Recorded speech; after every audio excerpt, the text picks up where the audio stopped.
안녕하세요. 취미로 철학하는 남자입니다. 네, 오늘은 10월 25일 6시 52분을 지나고 있고요.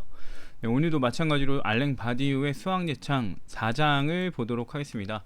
네, 이게 하다 보니까 좀 생각이 드는 게 뭐냐면 지금 제가 이 수학예찬을 어떻게 보면 지금 연달아서 계속해서 이제 해석을 하고 있는 느낌이 들더라고요. 수학예찬을 계속해서 하고 있는데 원래 이러려고 한 게 아니었는데 하다 보니까 계속 뭔가 붙잡고 뭔가 해야 될 영상 자료로 쓸 게 필요했다 보니까 아예 그냥 수학예찬을 해설하고 있는 느낌이 좀 들었어요. 그래가지고 이게 뭔가 싶은 생각이 많이 들었던 하루이긴 했는데 아무튼 네, 했으니까 끝을 봐야죠. 알랭 바디우 수학예찬 끝까지 5장까지 갈 것 같아요.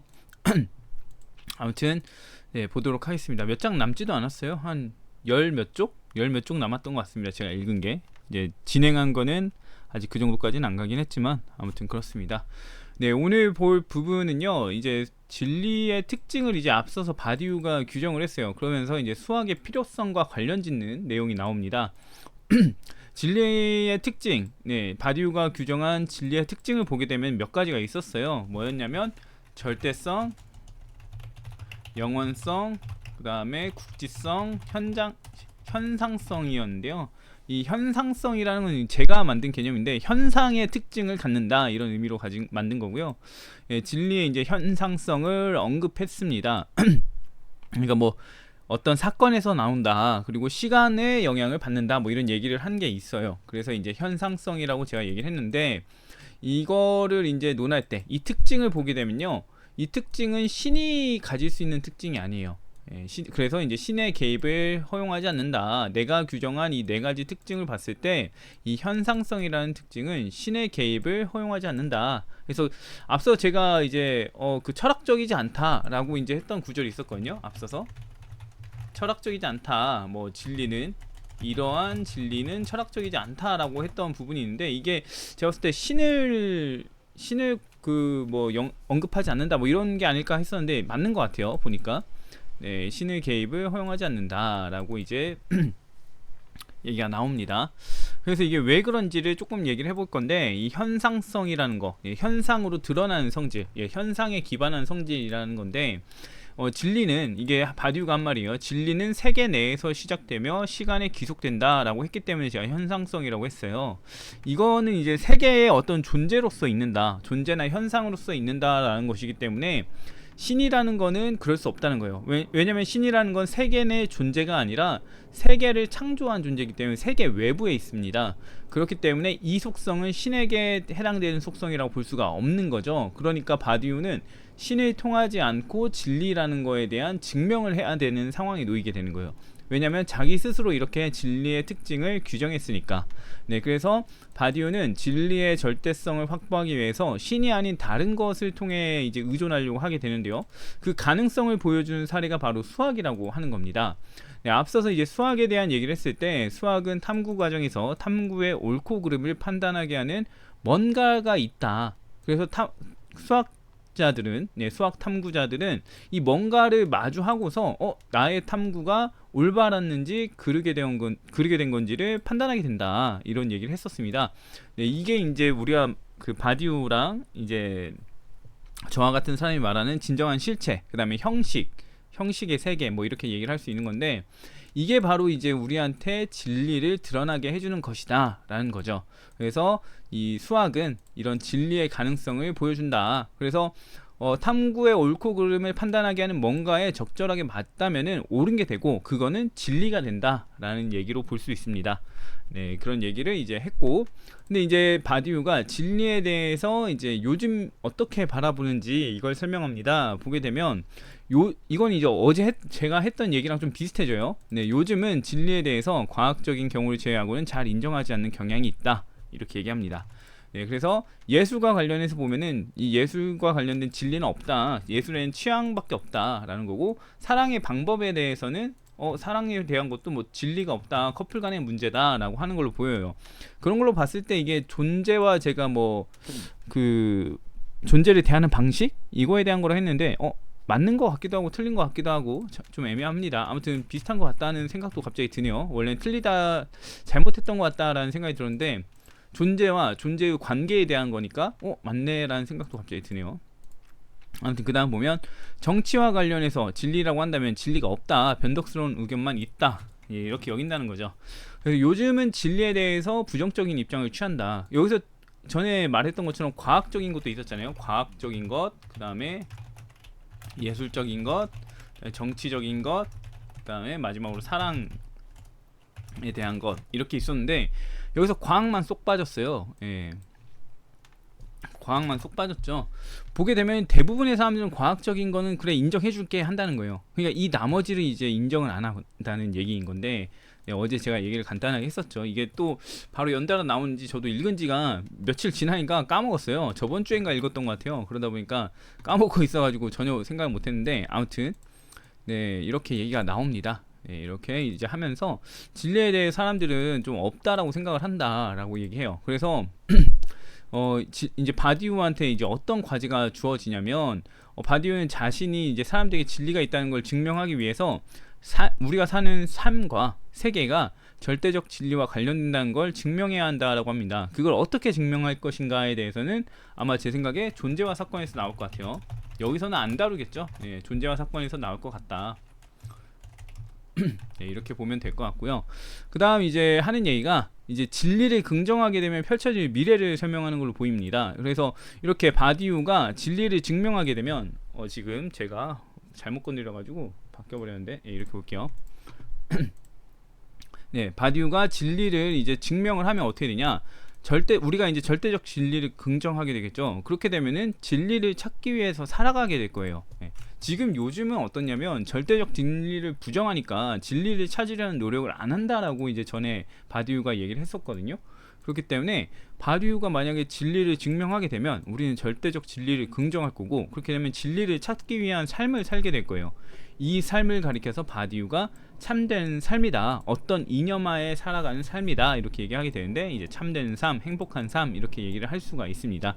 네, 이렇게 얘기하는 게 오늘 볼 부분이고요. 네, 간단하게 보면 여기까지 이렇게 보면 될 것 같고, 분리해서 올렸더니 이게 좀 약간 애매하게 되는 것 같더라고요. 아무튼 오늘은 그냥 한꺼번에 해볼까 싶습니다. 아무튼 여기까지가 이제 내용이니까 간단하게 보실 분들은 여기까지 보시면 될 것 같고요.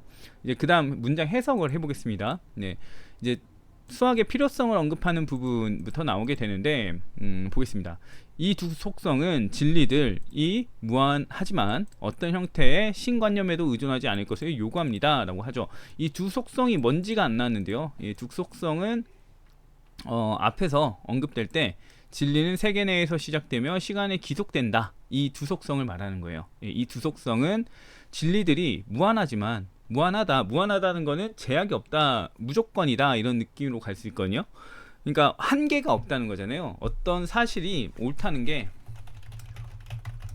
한계가 없다, 이 얘기는 항상 옳다, 이런 의미로 볼 수 있는 것 같아요. 그래서 진리들이 무한하다라고 하는 거는 항상 옳지만 어떤 형태의 신관념에도 의존하지 않는 것을 요구한다. 예, 앞서 얘기했던 것처럼 세계 내에서 이제 시작되고 그 다음에 시간이 지속된다고 얘기를 했으니까, 어떤 존재로 취급되는 거잖아요. 예, 어떤 존재나 존재에 의한 현상에 취급되는데, 신은 존재가 아니죠. 신은 그 세계 내 존재가 아니기 때문에 이런 그 설명에 부합되지가 않아요. 그렇기 때문에 신에 의존하지 않는 이 성질을 말한다. 진리라는 건 신과 무관하다라는 걸 얘기하는 거죠.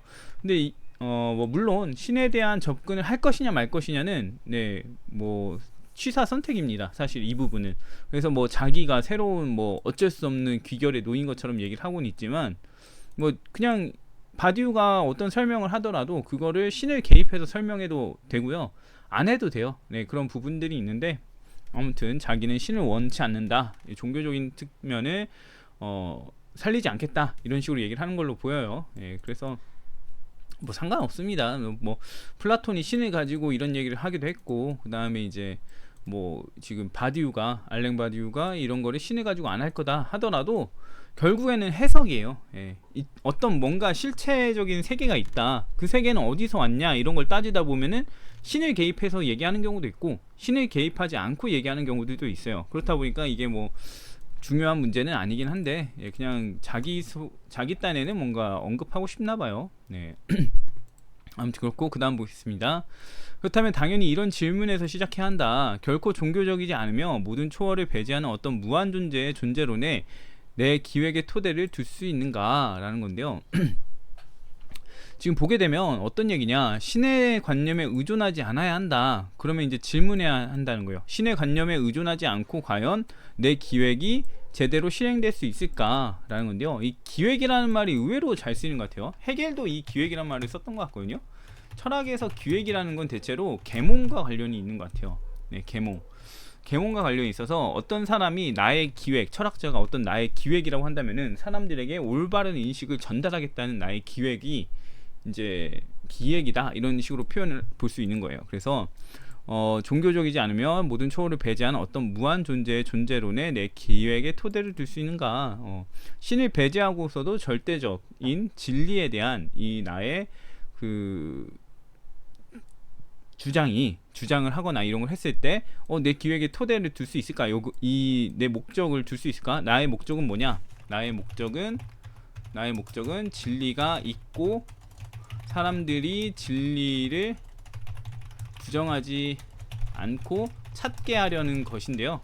이걸 위해서 내가 지금 신을 통하지 않은 절대론에 대해서, 절대적 존재론에 대해서 얘기를 하게 된다는 거예요. 신을 통하지 않은. 그러면은 나의 이 목적은 여기를 통해서 될 수 있을까?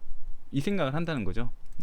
나의 목적이 이건데 이 존재론을 가지고 실현할 수 있을까? 이렇게 얘기를 한다는 거라고 볼 수가 있습니다. 그래서 신을 통하지 않은 존재론을 가지고 내가 뭔가 할 수 있을까? 이런 얘기를 한다고 보면 될 것 같아요. 그래서 바로 이 지점에서 무한 혹은 보다 정확하게 무한들에 관한 철저한 새로움들, 특히 수학적인 새로움들이 발생하는 긴 행진이 시작됩니다 라고 하죠. 이런 질문에서부터, 그러니까 이 질문에서부터 이제 무한 혹은 보다 정확하게 무한들에 관한 철저한 새로움들이 발생하는 긴 행진이 시작된다. 근데 이게 뭐냐? 수학적인 방식에 따라 생긴다라는 거예요. 그래서 이제 질문자가 질문을 합니다. 이 지점에서 수학이 필요하다는 얘기인가요? 신을 통하지 않고 절대성을 확보하려고 할 때 수학이 필요하다는 얘기인가요? 라고 볼 수 있죠. 여기에 대해서 이제 바디오가 답하는 거는 수학이 궁극적으로 가능케 하는 것을 수학이 가능하게 하는 거예요. 수학이 가능하게 하는 거.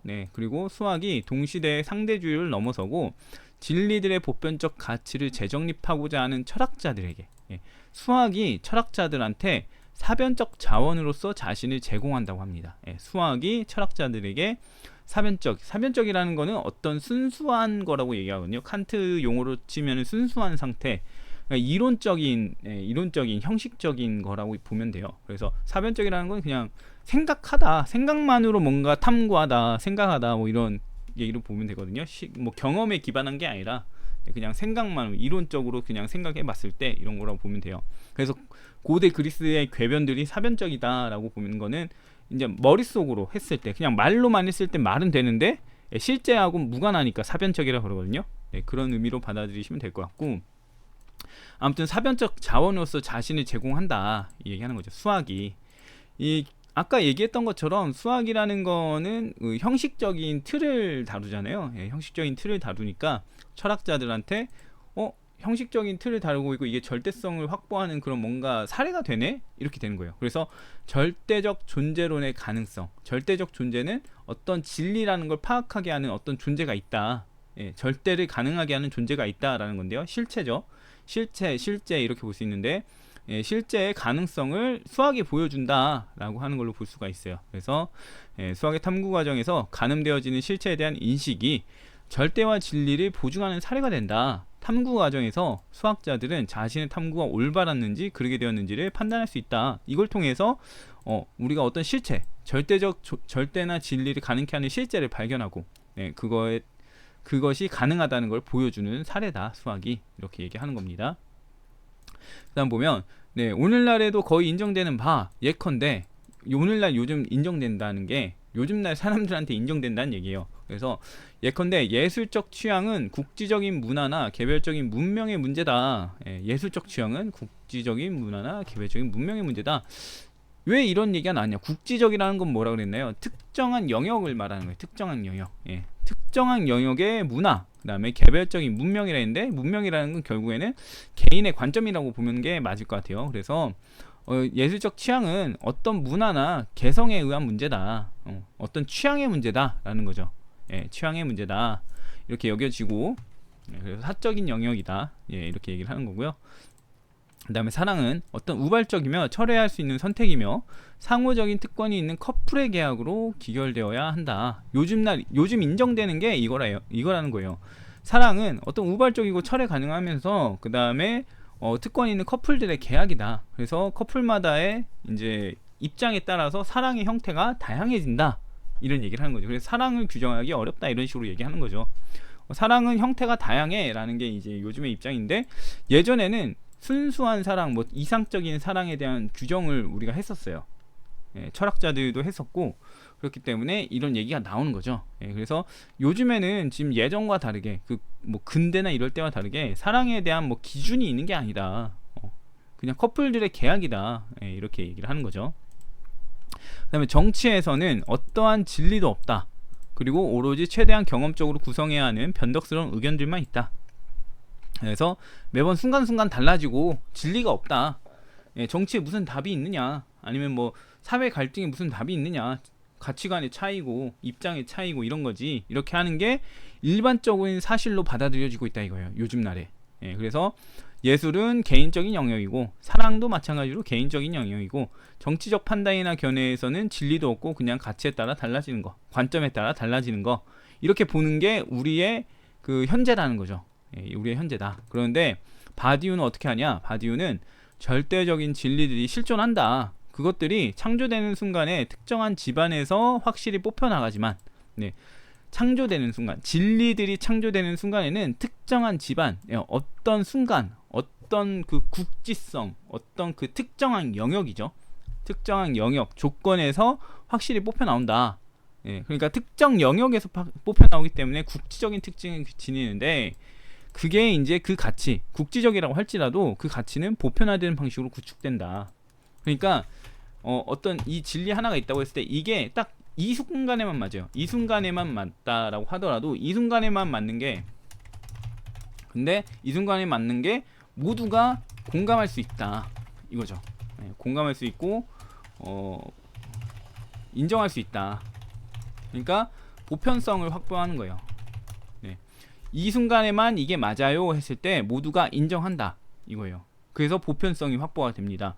그러니까 보편성이 매 순간, 다른 순간에도, 이 순간이 아닌 다른 순간에도 맞아야 한다는 게 아니라, 이 순간에는 이게 맞아요 했을 때 모두가 인정하면은 보편성이 확보가 된다는 거예요. 예, 그런 식으로 이제 봐야 되는데, 아무튼 네, 그러면서 진리는 실존하고 그 다음에 특정한 조건에서만 확실히 나타나긴 하지만, 특정 조건에서 나타난다고 해서 보편성이 없는 게 아니라 보편성이 있다, 이렇게 이제 나는 생각한다 라는 거죠. 진리에 대해서. 이렇게 진리에 대해서 얘기를 하면서 바디우는 자기가 해야 될 거 얘기합니다. 이를 증명하기 위해 내가 보여야 할 것은 다수의 존재론의 틀 안에 유한과 무한의 전적으로 새로운 변증법이 조직될 수 있고, 우리의 평범한 실존과 어떠한 절대적인 진리에 관련된 우리 실존 사이에 완전히 새로운 관계가 조직될 수 있다는 점을 보여야 한다라는 건데요. 쉽게 말하면은 이제 진리가 이렇다라는 거를 증명하기 위해서 보여야 할 게 뭐냐? 다수의 존재들 안에서 제한적이면서 무조건적인 변증법이 조직될 수 있다. 제한적이라는 것은 국지성을 말합니다. 네. 유한하다는 건 제한된다는 얘기고요. 무한하다는 것은 끝이 없다, 제한되지 않는다, 이런 의미로 보게 되기 때문에 유한이라는 것은 제한적이다. 그 다음에 무한이라는 건 무조건적이다, 제한이 없다, 항상이다, 뭐 이런 얘기를 하는 거예요. 그래서 이 모순되는 성질을 지니는 변증법이 조직될 수 있다라는 거예요. 여기서 보게 되면은 특정 집안에서만, 한정된 영역에서만 맞는데 이게 보편화되잖아요. 예, 이게 맞다는 거는 무조건 항상 옳다는 거예요. 그렇기 때문에 유한과 무한이라는 표현으로 이렇게 했습니다. 이렇게 했다고 보시면 될 것 같고요. 그래서 새로운 변증법, 이 새로운 변증법은 진리를 밝혀내는 변증법이 조직될 수 있다라는 거죠. 그래서 지금 말하는 맥락상으로 봤을 때 새로운 변증법이라는 건 이 절대적 진리를 가능케 하는 변증법이라고 봐야 됩니다. 예, 그렇게 보면 되고요. 갑자기 모기 한 마리가 왔다 갔다 하네요. 원래 모기가 없는데 나타나서 또 스트레스 받겠는데요. 아무튼 그 다음 보겠습니다. 네, 그 다음에 이제 진리를 긍정하게 된다면 펼쳐진 미래를 얘기한다고 봤는데, 이게 뭐 제가 넣은 거기 때문에 어떻게 보실지는 한번 생각을 해보시면 좋을 것 같고, 그 다음 보면 이는 또 내가 어떤 이념의 권위 아래에 살아가기라 명명한 것이지요, 혹은 참된 삶이라고도 말입니다 라는 거예요. 네, 이걸 증명하면은 어떤 이념의 권위 아래에서 살아가기라 명명한 것, 네, 참된 삶이라는 걸로 나아갈 수 있다라는 의미로 보여집니다. 이걸 증명하는 것 자체가 참된 삶이다 이렇게 말하기는 좀 어려울 것 같거든요. 어떤 진리가 가능하다라는 거를 이제 보여주잖아요. 보여주기 때문에 그 보여주는 걸 이렇게 말했을까요? 나는 이렇게 진리가 가능한다는 걸 보여줬기 때문에 어떤 이념의 권위 아래에서 살아가기를 한 거야. 이렇게 했을 수도 있다는 생각이 문득 드네요. 난 지금 참된 삶을 산 거야. 왜냐면 진리의 올바른 모습을 보여줬잖아. 그걸 알려주려고 탐구했잖아. 이런 의미로도 갈 수 있을 것 같은데, 아무튼 제가 아까 얘기했던 것처럼 이런 그 진리가 확인되고 나면은 어떤 그 진리를 찾기 위한 노력을 계속 할 수 있기 때문에, 그러면 우리는 어떤 이념의 권위 아래에 살아갈 수 있다, 참된 삶을 살아갈 수 있다 라고 얘기가 나오는 거예요. 이 참된 삶에 대한 얘기는 제가 기억을 하기 때문에 행복과 관련되거든요. 행복을 누리는 삶. 근데 철학자의 행복이라 그랬나? 지적 탐구의 행복이라 했나? 아무튼 그럴 거예요. 결국에는 이 탐구를 하는 삶이다. 탐구를 하는 삶이고 그런 삶을 살아갈 수 있다라는 건데, 어떤 이념의 권위 아래서 살아간다라고 했잖아요. 이 어떤 이념의 권위라는 걸 뭐라고 할 수 있냐면은 수학자들의 탐구가 올바랐는지 그르게 했는지에 대한 그 어떤 실체가 있다 그랬죠. 그 실체들이 또 이제 전에 얘기했다시피 모여 있다 그랬어요. 뭐 수학적인 거, 뭐 예술적인 거, 어떤 거 이렇게 해가지고 뭉탱이로 있을 거다라고 얘기를 했습니다. 그래서 이게 이데아의 세계다 이렇게 볼 수 있다고 얘기했는데, 네, 이 영역에 따라서 살아간다 이거죠. 왜냐하면 진리에 따라 사는 거니까 진리를 확인한다는 거는 이런 것들을 하나씩 발견한다는 거예요. 이런 이데아에 숨겨져 있던 것들 이렇게 발견한다는 건데요. 그럼 이거 영역 안에서 지금 지배를 받고 있는 걸 확인하면서 살고 있다는 얘기잖아요. 그렇기 때문에 어쩌면 이념의 권위 아래에서 살아간다. 이념이라고 해도 되고 이데아라고 해도 될 것 같은데, 아무튼 이런 부분에 의해 살아간다라는 내용을 하고 있는 걸로 보입니다. 아무튼 이렇게 해서 오늘 볼 부분을 봤고요. 진리의 특징과 자기가 생각하는 진리, 그리고 사람들이 진리를 어떻게 생각하는지, 그리고 나에게 주어지는 과제가 뭔지, 그리고 진리를 긍정하게 된다면, 그리고 아니면은 진리를 증명하게 된다면 내가 어떻게 한 건지, 어떤 삶을 살고 있다고 규정할 수 있는지, 이에 대한 얘기를 하는 구절이라고 보면 될 것 같고요. 진리에 대한 얘기라서 좀 쉬우지 않았나 그런 생각도 들긴 합니다. 아무튼 오늘 여기까지 하고요. 다음에 또 다른 이야기로 찾아오도록 하겠습니다.